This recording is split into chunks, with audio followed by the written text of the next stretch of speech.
Hello guys, welcome back to my YouTube channel. So for today's video, we're going to unbox Live Twin Pack or Class A Evil Twin Pack.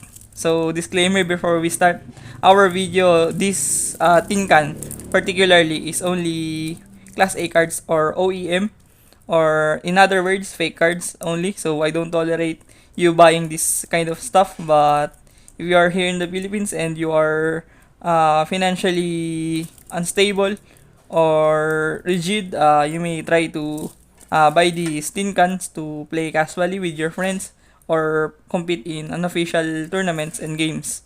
So without further ado, let's get started.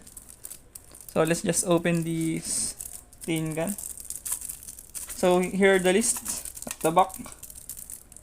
You might try to check the list before buying this tin. It's pretty hard to open. There we go. So this is the list of cards here. You may take a screenshot or post this video for reference. Now let's get started. Let's open this. There we go. At first we have Dimensional Barrier, Red Reboot, Imperial Iron Wall, very essential. Can hurt Kashtira on this current format, and Fluandris and Runic as well. Dimensional Barrier again, Link Disciple, IP Mascarena, Alternate Art, very nice. Link Devotee, Evil Twin Lila, Evil Twin Lila again, Evil Twin Kisikil, Nightmare Unicorn, very essential to Live Twin as well. Nightmare Gryphon, Evil Twin Kisikil, Evil Limach, very nice. Harpist Feather Duster, of course. Lightning Storm, 2 copies, 3 copies of Lightning Storm. There we go. And Droll and Lockbird, very strong on the current meta as well. This hand trap is very essential to a lot of decks right now. Droll and Lockbird. Then Ghost Bell and Haunted Mansion. Next we have Nibiru, the Primal Being. 3 copies of Nibiru. Very nice as well. It is upside down. We have Ultra Rare, Evil Twin Physical. So let's just separate the foil cards on this list. So far, it's only Kisikil.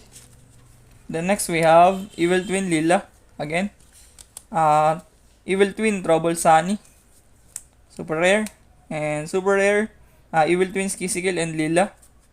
Then Live Twin Kisikil. Then Live Twin Kisikil Frost, super rare again. Then Live Twin Lila Treat, super rare again. Then Live Twin Lila, Live Twin Lila, Ghost Bell and Haunted Mansion. Wow! Ash Blossom Enjoy Spring Alt Art. The texture of graphic here is quite similar to the secret rare of Ash Blossom, or the rarity of Ash Blossom. But nonetheless, this is very great. I I personally don't have an alternate art of Ash Blossom. That's why I'm pleased with these 3 copies of Alt Art Ash Blossom. The next we have Live Twin Lila. Then Live Twin Kisikil. 3 copies of Maxi, very essential. Then 3 copies of Effect Veiler. Then Secret Password, of course, the bread and butter of the deck. Secret Password. Then Live Twin Sunny Snitch, 3 copies. Then Live Twin Kisikil again. Forbidden Droplet, of course, very nice. We have 2 copies of Droplet. Then Evil Twin GG Easy. Then Evil Twin Present, Evil Twin Challenge, Live Twin Channel, Boo Boo Game, Pot of Desires, of course for consistency. Live Twin Home, Called by the Grave, 3 copies of Called by the Grave. Then Crossout Designator, another Forbidden Droplet, very nice. We have 3 copies of Droplet now. Infinite Impermanence, Anti-Spell Fragrance for your going first, 3 copies as well. Then Vanity's Emptiness, sadly this card is banned currently on the OCG format. That's why you cannot use this. Then Triple Tactics Talent, very nice as well. Then Pot of Desires, also good. Evil Twin Trouble Sunny, and Evil Twin Trouble Sunny again, Infinite Impermanence, Sky Cavalry Centuria, of course, for your going second capability. That goes into Zeus, of course. Divine Arsenal AA Zeus Sky Thunder for your going second play. And then Infinite Impermanence and Downward Magician. So overall, this is a very good mid-range type of deck, but it is not that represented right now on the current format. It doesn't see a lot of tops, but nonetheless, this is a good deck to pick up if you are looking for a mid-range deck. Later, I will make a deck list with these cards on the tin can only, and after that, I'm going to have some innovations and potential cards that you may use on this deck to improve the ceiling and consistency and power of this deck. So wait for a while. Now let's move to the deck list of the cards here on the tin can. We're going to discuss the main deck of this deck, and then the extra deck and side deck, of course, and some adjustments for the deck to improve the deck and get the best out of it. So let's get started. At main deck, we have 3 Live Twin Kisikil, Standard, and Live Twin Lila. Then Live Twin Kisikil Frost and Live Twin Lila Treat. So the logic behind the ratio of these cards is you want to keep the number of your Live Twin and Evil Twin cards on your main deck as small as possible, because on this format and type of deck, you have to play a lot of hand traps and more utility cards than your engine cards, because the power of mid-range deck, especially a slower mid-range deck on this format or the modern game, are on the hand traps and the utility cards, to be honest. So you want to keep them at minimum rate and play a variety of more hand traps and meta relevant cards on the format. So these are only the main monsters of Live Twin. At the staples, we have 3 Ash Blossom, of course, standard. Triple Maxi, standard as well. Triple Veiler. I would replace the Veiler on this decklist because Veiler is underwhelming right now in the format. I would replace this with Ghost Ogre later on. Then next, we have 2 Droll and Lockbird.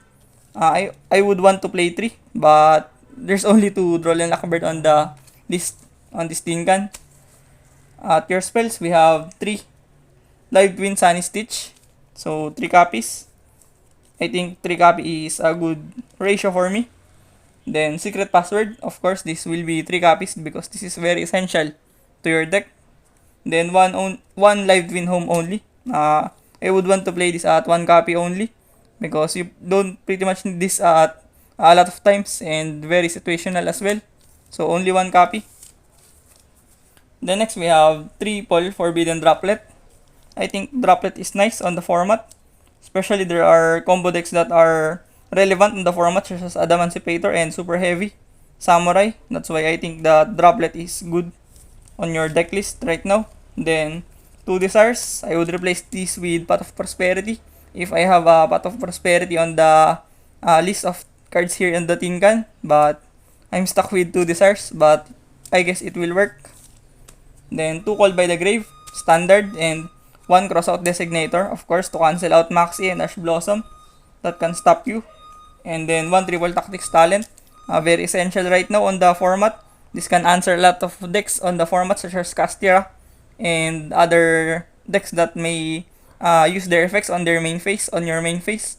So yeah, Talent is good. Then Triple Infinite Permanence, very supplementary on the format, standard as well. Then 2 Dimensional Barrier. I'm stuck with Dimensional Barrier.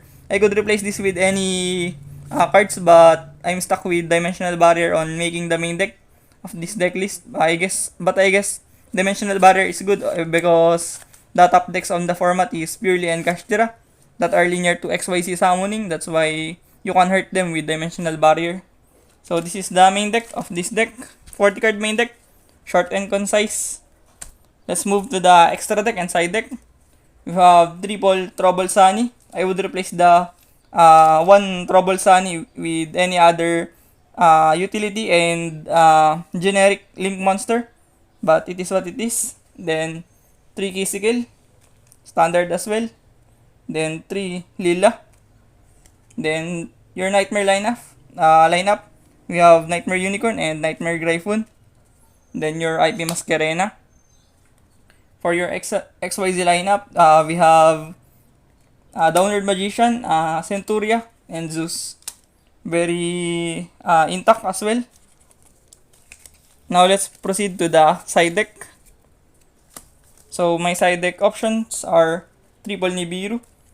This answers Kashtira very well, and other combo decks such as Adamantipator and Super Heavy Samurai, and the recently buffed Adventurer Synchron. Then 2 Ghost Bell Haunted Mansion. I guess this card is not that good on the format, but you can manage with it, and it only answers Tearlaments on the format and other the art good stuff. Then 1 Evil Twins, Kisigel and Lila. This is very irrelevant right now on the meta, so you can replace this with any good card on your side deck moving forward. These are your monsters. And next we have 2 Lightning Storm, generic as well, and 1 Harvest Feather Duster. Then next we have Anti-Spell Fragrance, 3 copies for your going first, and 1 Red Reboot, and 1 Imperial Iron Wall, and 1 Evenly Match for your trap lineup. So these are the main deck and extra deck and side deck. I guess overall this is a really good deck to play around, and it has quite a diverse and built kit to combat the meta on the tin can alone. So let's proceed to the adjustments. I have said earlier that I would want to play 3 copies of Droll and Lockbird. So I'm guessing I have to play the 3rd copy of Droll and Lockbird on your main deck if you want to compete against the meta. Then Ghost Ogre is better than Effect Veiler right now, so you can replace the Veiler with Ghost Ogre if you want to answer more decks on the current meta game. Then 1 Triple Tactics Trust. This can search talents, but I don't have this on the current lineup of cards on the tin can. That's why I want to play Trust to improve the searching capability of the deck. And it can also search the barrier. That is very nice on the format. And the next we have to replace the Pot of Desires with Pot of Prosperity. This is the better version of Desires on this deck. And then Dark Ruler No More on your side deck. This is better than, what do you call this, Lightning Storm on the format. I guess you can replace 1 copy of Lightning Storm with 1 Dark Ruler No More just to answer more combo decks right now. And then Solemn Strike on your side deck as well. You can replace the Anti-Spell Fragrance with 3 copies of Solemn Strike, because Solemn Strike answers a lot of decks on the current format, such as purely Kashtira, Vanquish Soul, and many more other decks and rogue decks on the format. That's why Solemn Strike is very nice card right now. And your extra deck, I would replace the 1 copy of Trouble Sunny with Unchained Link 4, because this card can OTK and push for damage when you needed it. So these are the summary of the deck list. Thank you for watching this video, and I hope you like this kind of content. Hit the subscription button if you are not yet subscribed, and hit the like button if you are into this content. And thank you for watching. See you on the next one. Peace. Been fighting ways to get away.